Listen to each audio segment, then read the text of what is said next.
Fala galera, começamos mais um Bioestatística Futebol Clube.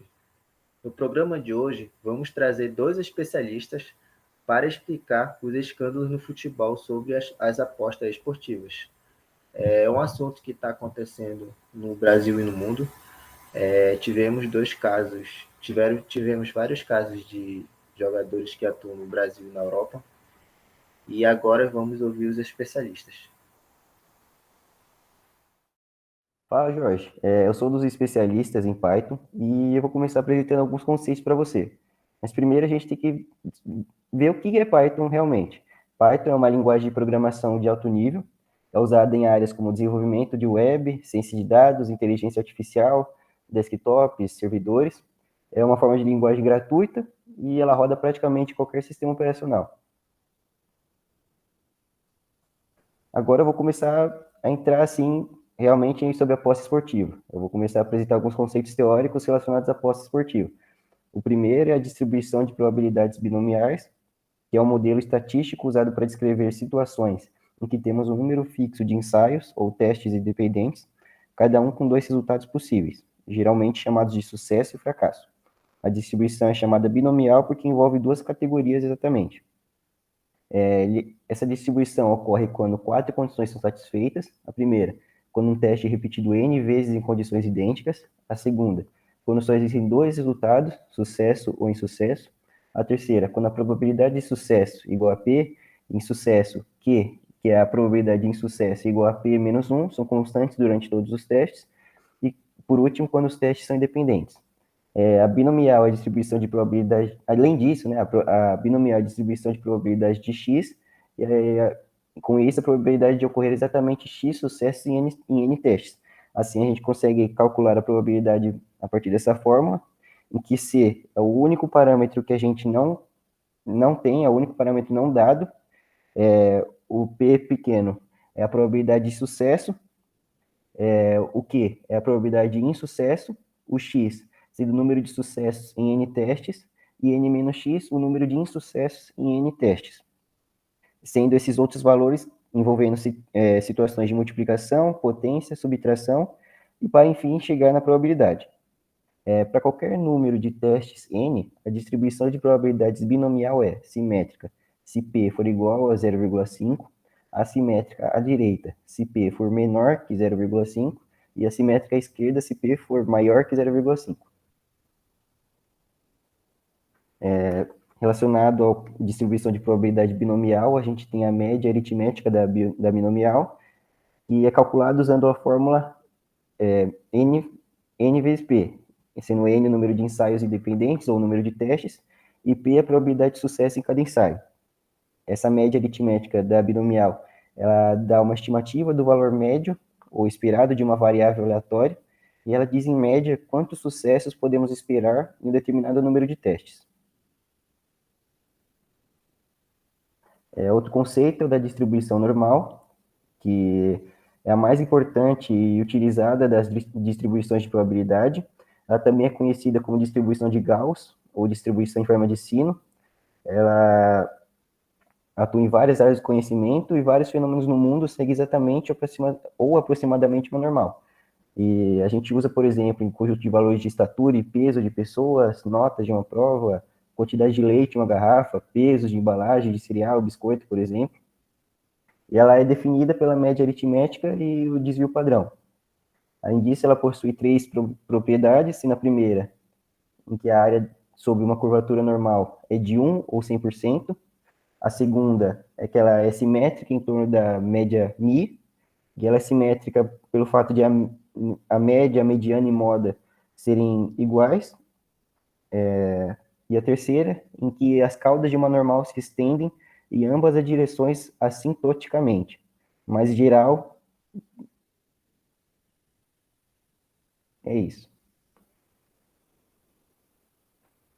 Por fim, aproximando a binomial do normal, a gente ainda usa a mesma fórmula usada na distribuição de probabilidades binomiais, porém, quando n é muito grande, a aplicação da binomial fica muito complicada, e uma solução para isso é utilizar a normal como aproximação da binomial, desde que np seja maior que 5 e nq seja também marque 5, sendo N o número de testes e P a probabilidade de sucesso, e Q a probabilidade de insucesso. Agora eu vou passar para um outro especialista. Bom, então queria agradecer a fala do Vinícius, e agora eu sou outro especialista, eu vou estar mostrando para vocês um pouco do código que utilizamos. E antes disso, eu acho válido explicar sobre o que é a ruína do apostador, até porque o nosso código em Python se trata disso. Então, a ruína do apostador, ela se trata de uma sequência de testes e que em cada teste só tem 2 resultados possíveis, sendo ganhar ou perder. O ganhar, ele é dado por P e o perder é dado por 1 menos P. E com isso, os testes eles são independentes. Então, a gente pode tanto ganhar primeiro e depois perder em uma aposta, assim como perder, ganhar, ganhar. Isso varia, são diversos eventos possíveis, variando de acordo com o cenário. O apostador, então, ele sempre vai começar com um saldo inicial e após diversos testes, ele irá terminar com um saldo final. Então, tem o saldo final mínimo, tem o saldo final máximo, tudo vai depender dos resultados que ele for tendo. Se ele perde ou se ele ganha. Se o apostador ganha, então o saldo ele é modificado para o saldo atual mais uma unidade monetária. Então, seria, no caso, um P mais 1, por exemplo. Agora, caso contrário, o saldo seria modificado para o saldo atual menos uma unidade monetária. Então, se ele perde, seria o saldo atual menos 1. E por fim, a ruína do apostador ela pode ser repetida N vezes, com o intuito de se determinar qual a probabilidade de se terminar com uma certa faixa de valores para o saldo final. Então, a ruína do apostador ela consiste basicamente em diversos testes, eventos, em que o apostador ele pode ganhar ou perder, e com isso ele termina com um saldo final máximo ou mínimo, e esse saldo pode ser tanto positivo ou negativo, depende de quantas vezes ele ganha ou perde. Bom, então agora, como explicado anteriormente, a gente vai mostrar o código em Python da ruína do apostador. Então, vamos lá.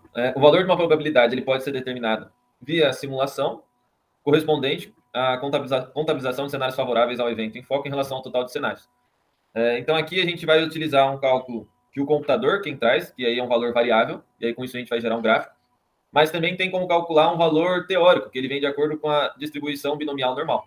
E aí, por que seria um valor teórico? Porque ele tem uma referência. Então, são valores referenciais, não vão ser valores muito aleatórios, ou uma grande discrepância, ou pouca discrepância.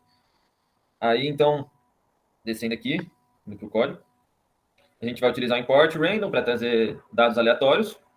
A gente digita, então, nosso RA. Aqui, no caso, eu digitei o meu RA, que, comparado aos dos demais membros do grupo, foi o que trouxe uma grande variedade de dados. Assim. Então, tem muitos dados favoráveis e não favoráveis, o que deixa a análise mais rica. Então, digitei aqui meu RA. Lembrando também que o hashtag do lado direito do código indica anotações do que a gente está fazendo no código. Então, aqui, número de simulações, número de testes. Aí a gente também utilizou o print para depois reproduzir esses dados que vão ser utilizados e mostrar os cálculos como a gente mostrou aqui embaixo. Então, digitando meu RA, a gente tem 3.110 simulações, foram feitos 67 testes. A probabilidade de sucesso é de 0,72, o que é um valor muito alto, então até por isso a gente escolheu esse RA para analisar os dados. O saldo final mínimo é 3 e o saldo final máximo é de 32. Então, aí agora, descendo, a gente tem um mini simulador do saldo inicial, N-teste, a probabilidade de sucesso. Aí a gente utilizou novamente o import, pyplot, para ele formar o gráfico. Descendo um pouco, a gente tem o saldo, que pode ser saldo mais 1, que é quando a gente ganha, que são os eventos favoráveis, e o saldo menos 1, que é quando a gente perde, que são os eventos não favoráveis.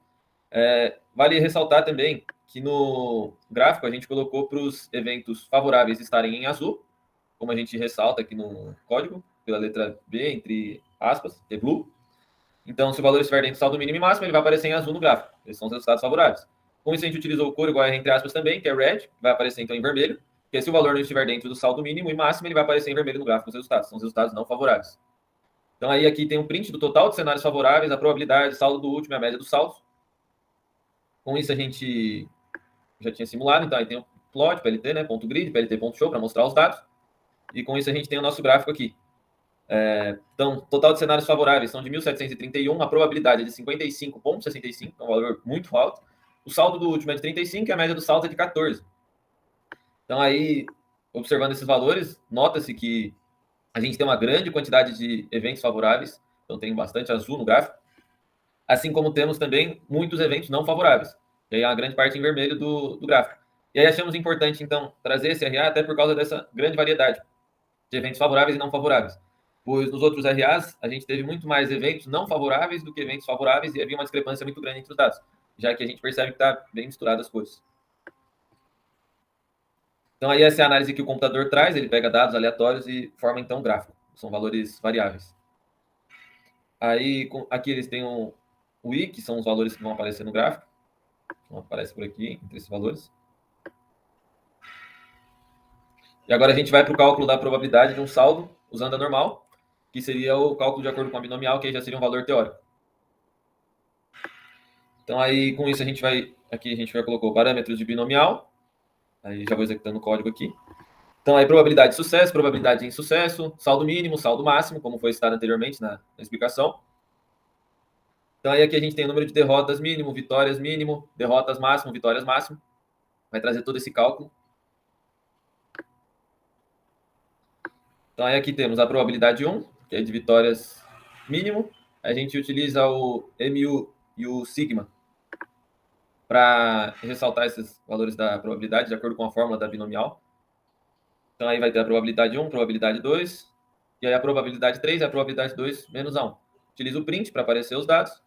E aí aqui é a probabilidade do saldo ficar entre o valor máximo e o mínimo de acordo com os parâmetros.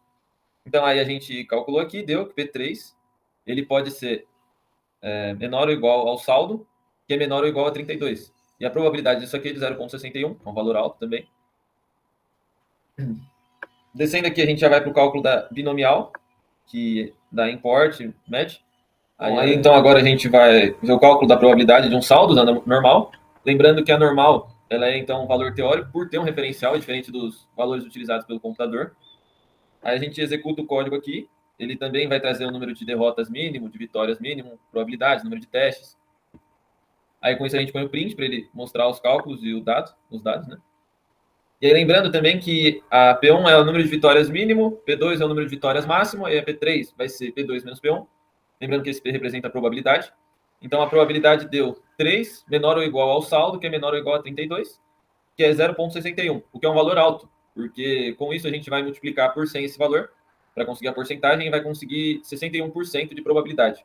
Então, é a probabilidade do saldo ficar entre o valor máximo e mínimo, de acordo com os parâmetros. E aí, com isso, a gente vai comparar com os dados do gráfico. E a probabilidade do gráfico já deu de 56%, aproximado, né? 56,4%. Então, aí dá para ver a diferença de fazer o cálculo utilizando o computador e utilizando a binomial.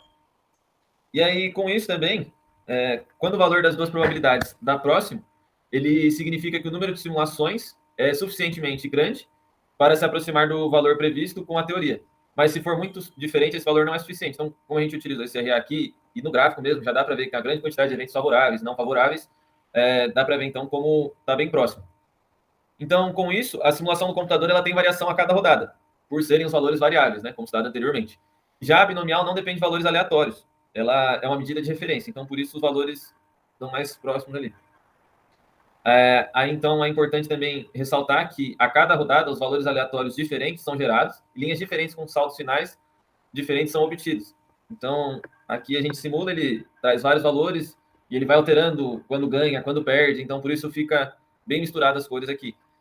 Mas também é de se notar que não deu uma grande discrepância entre o valor calculado pelo computador, que deu 56%, e o calculado pela binomial, que deu 61%. São valores próximos. E, por fim, conforme o número N de lançamentos aumenta, então seria o número de apostas, a média obtida com as simulações ela vai se aproximando do valor da probabilidade. Então, pode haver uma diferença entre o valor teórico e o valor obtido via simulações, como aconteceu aqui, que o valor teórico deu de 61% e o valor via simulações deu de 56,04%. Bom, então, finalizada a análise do código em Python, do projeto 2, Ruína do Apostador, é importante ressaltar que as apostas é algo complexo. Então, é complexo pois não se trata de algo determinístico. Então, da mesma forma que você pode ganhar, você pode perder, e muitas vezes os eventos podem ser sucessivos de várias derrotas ou eventos não favoráveis, assim como também pode, por um acaso, ser eventos sucessivos de diversas vitórias. Porém, como depende de probabilidade, depende do que pode ou não acontecer, e sempre varia essa discrepância entre os eventos, é válido, então, ressaltar que para apostar ou antes de apostar, se deve tomar muito cuidado, pois, como eu falei anteriormente, a gente pode tanto ganhar como perder. Então, é necessário bastante consciência do que vai fazer na hora de apostar. E agora, então, finalizada essa análise, voltamos com o nosso apresentador, Jorge. Bom, então... Boa, rapaziada. Queremos agradecer os especialistas em Python que puderam trazer um pouco de teoria e explicação sobre a aposta esportiva. Voltamos em breve.